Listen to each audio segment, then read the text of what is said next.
Hello বন্ধুরা, আজকে আমি হাঁসের ডিমের তরকারি রান্না করব। সব কিছু আমি রেডি করে রেখেছি। মশলা, কিছু পেঁয়াজ কুচি আর লঙ্কা কুচি, আলু রেডি করে রেখেছি। এদিকে তেল গরম হয়ে গেছে, আলু আর ডিমগুলো ভেজে নেব। হাঁসের ডিমগুলো ভাজা স্টার্ট করেছি। একটু ভালো করে ভাজলে নামিয়ে তারপরে আলুগুলো ভেজে নেব। দেখুন, আমি আলু ডিম ভেজে রেখে দিয়েছি। এবার আমি হালকা করে পেঁয়াজ ভেজে নেব। পেঁয়াজ ভাজা হয়ে গেছে। এবার আমি যে মশলাটা রেডি করে রেখেছি এটা দিয়ে দেবো। মশলাটা ভালোভাবে কষাতে হবে।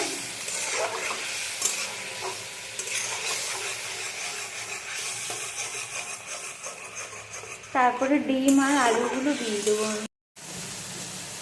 আমি একটু ফ্রেশ ক্রিম দিয়ে দেবো। হয়ে এসেছে, এবার ডিম আর আলুগুলো দিয়ে দেবো।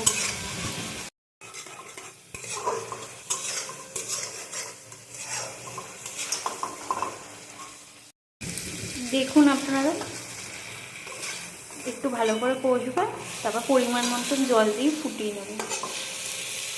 এই সময় পরিমাণ মতন জল দিয়ে দিলাম।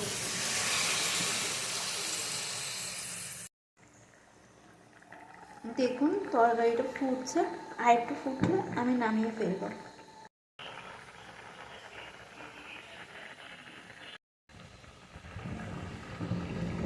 হয়ে গেছে রান্না, আমি এবার নামিয়ে ফেলবো। সানরাইজে গরম মশলা দিয়ে নামিয়ে ফেললাম, একটু রেস্টে রাখবো।